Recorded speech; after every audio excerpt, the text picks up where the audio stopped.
Assalamualaikum warahmatullahi wabarakatuh. Kali ini Bu Cindy akan menyampaikan materi prakarya dari bab pengolahan yang kedua, yaitu mengolah serealia, kacang-kacangan, dan umbi menjadi bahan pangan setengah jadi.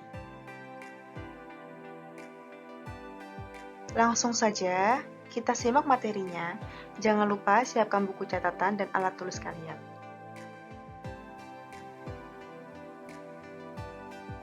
Tujuan pembelajaran pada bab kali ini ada dua. Yang pertama, mengetahui aneka jenis pengolahan serealia, kacang-kacangan, dan umbi-umbian beserta sarana dan teknik yang digunakan untuk mengolahnya menjadi bahan pangan setengah jadi. Dan yang kedua, merancang pengolahan serealia, kacang-kacangan, dan umbi-umbian dengan berbagai bahan dan teknik yang ada di lingkungan sekitar menjadi bahan pangan setengah jadi.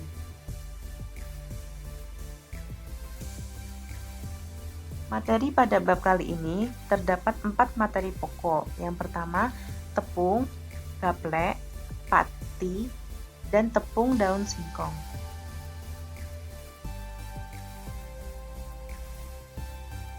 Pengolahan.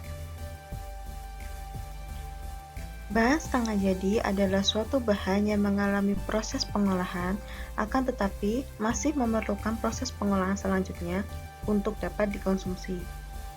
Jika bahan setengah jadi dari serealia, kacang-kacangan, dan umbi, maka olahan setengah jadinya harus membutuhkan proses selanjutnya untuk dapat dikonsumsi.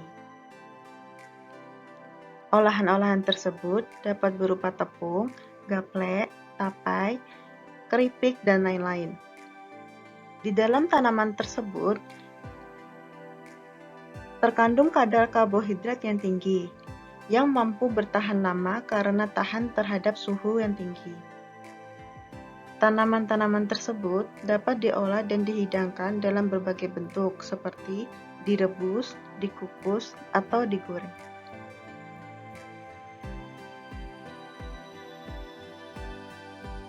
Materi olahan yang pertama yaitu tepung. Tepung adalah partikel padat yang berbentuk butiran halus atau sangat halus tergantung dengan pemakaiannya. Tepung bisa berasal dari serealia, kacang-kacangan, ataupun umbi-umbian. Tepung dapat diolah menjadi beberapa produk makanan seperti biskuit, kue kering, dan lain-lain. Terdapat dua kategori bahan tepung. Yang pertama, bahan pangan yang tidak mudah menjadi coklat apabila dikupas, seperti kelompok serealia. Dan bahan yang kedua yaitu bahan pangan yang mudah menjadi coklat, seperti kelompok umbi dan buah yang kaya akan karbohidrat. Alat dan bahan pembuatan tepung. Bahan utamanya bisa berasal dari serealia, kacang-kacangan, ataupun umbi. Alat yang pertama yaitu wajan, penggiling tepung atau bisa menggunakan blender, dan ayakan.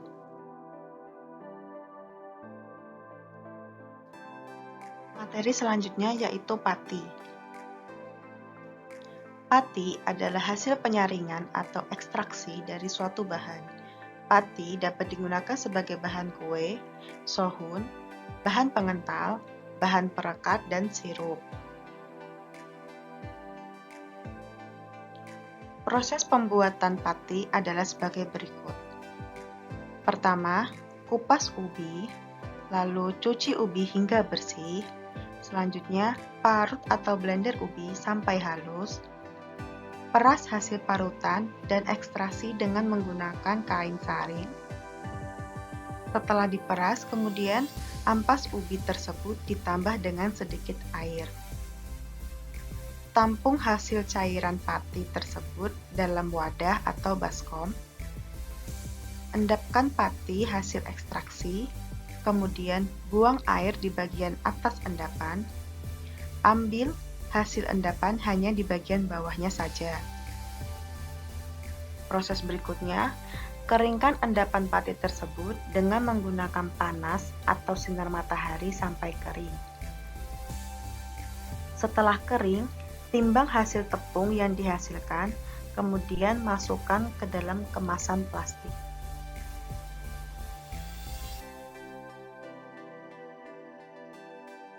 Jenis-jenis tepung dan pati. Yang pertama, tepung terigu. Terigu adalah tepung bubuk halus yang berasal dari biji gandum.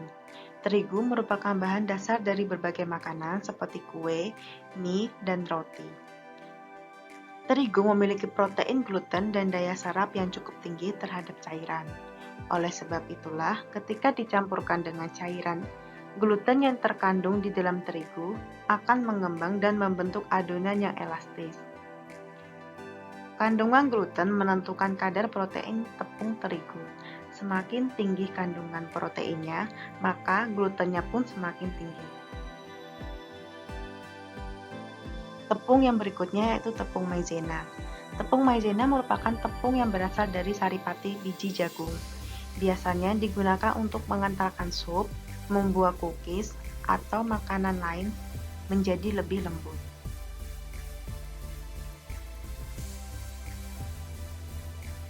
Tepung yang ketiga adalah tepung tapioka atau kanji. Kanji atau tapioka merupakan tepung yang berasal dari umbi singkong. Biasanya digunakan untuk membuat kue tradisional seperti kue pepe. Warna tepung tapioka yaitu bening dan memiliki sifat yang kental dan agak lengket bila dipanaskan. Tepung yang berikutnya yaitu tepung beras. Tepung beras adalah tepung yang dibuat dari beras dengan cara digiling, ditumbuk, atau dihaluskan. Tepung beras memiliki warna yang putih dan lembut jika dihaluskan dan lebih lembut serta halus jika dibandingkan dengan tepung ketan.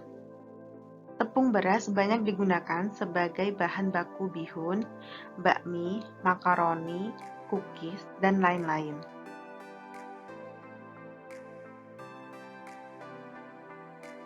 Selanjutnya, tepung ketan. Tepung ketan adalah tepung yang dibuat dari beras ketan hitam atau putih dengan cara digiling, ditumbuk, atau dihaluskan. Larutan tepung beras akan lebih encer, sedangkan larutan tepung ketan akan lebih kental. Tepung ketan dapat digunakan sebagai bahan pengental susu, puding, atau makanan lainnya. Yang keenam yaitu tepung hongkwe. Hongkwe merupakan saripati dari kacang hijau. Contoh makanan yang menggunakan hongkwe adalah cendol. Tepung yang terakhir yaitu tepung sagu. Tepung sagu adalah tepung yang dibuat dari saripati batang pohon sagu. Tepung tersebut dipakai sebagai pengental karena yang bersifat agak lengket. Juga sering dipakai sebagai bahan baku makanan khas Indonesia. Proses yang berikutnya yaitu pengolahan tepung maizena. Proses yang pertama, pembersihan jagung, dilanjutkan dengan perendaman dan pengupasan jagung. Proses yang ketiga yaitu pemisahan lembaga jagung. Lalu, ekstraksi pati, dengan cara jagung digiling hingga menjadi tepung, kemudian direndam untuk menghasilkan endapan pati. Setelah itu, dilakukan proses pengeringan. Proses yang keenam yaitu penggilingan dan pengayakan. Tepung maizena pun siap untuk dikemas dan disimpan.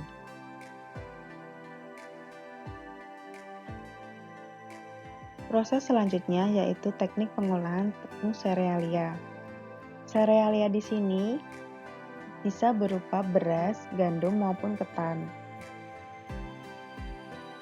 Serealia untuk dijadikan tepung mengalami 5 proses. Yang pertama, cuci serealia sampai bersih, kemudian rendam serealia selama 2-3 jam dan tiriskan. Setelah benar-benar tiris, sangrai di atas wajan hingga kering dan setengah matang.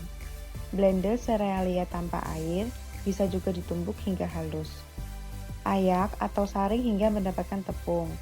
Butiran yang tidak lolos saring, kemudian diayak atau disaring lagi. Simpan tepung yang sudah jadi di wadah tertutup dan kedap udara.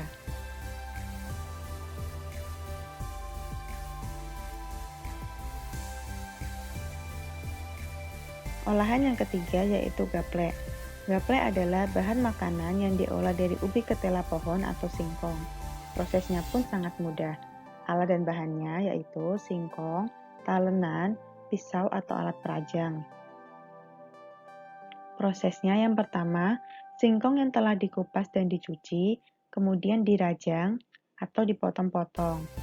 Setelah itu dilakukan perendaman di dalam air. Lalu dilakukan pengeringan dengan cara dijemur. Olahan berikutnya yaitu tepung daun singkong. Daun singkong mengandung protein 8-12%, memiliki kandungan vitamin B1 yang tidak kalah dengan vitamin B1 yang dimiliki oleh beras tumbuk, serta memiliki kandungan vitamin A yang cukup besar. Untuk membuat tepung daun singkong, diperlukan bahan yang sederhana, yaitu air, daun singkong, dan panci. Skema pembuatannya adalah sebagai berikut.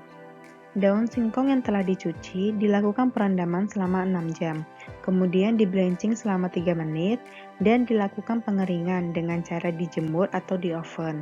Setelah kering, dilakukan penumbukan dan diayak untuk memisahkan bagian halus dan kasar tepung.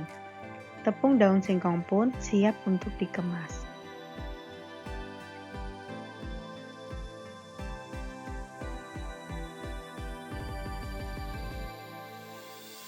Penyimpanan produk olahan setengah jadi. Tidak ada perlakuan khusus untuk penyimpanan produk olahan setengah jadi dari serealia, kacang-kacangan maupun umbi yang berupa tepung ini ya. Penyimpanannya hanya perlu dimasukkan ke dalam karung plastik serta silo penyimpanan yang tersedia dengan memperhatikan syarat dan faktor-faktor yang mempengaruhi penyimpanan.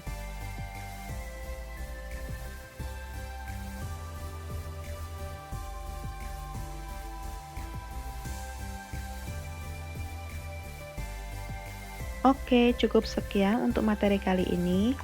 Link kuisnya akan Bu Cindy share di WA Group ya. Jangan sampai ketinggalan materinya, dan jangan lupa dikerjakan sebagai acuan pemahaman materi kalian. Sampai jumpa di materi selanjutnya. Terima kasih. Tetap semangat dan jaga kesehatan. Wassalamualaikum warahmatullahi wabarakatuh.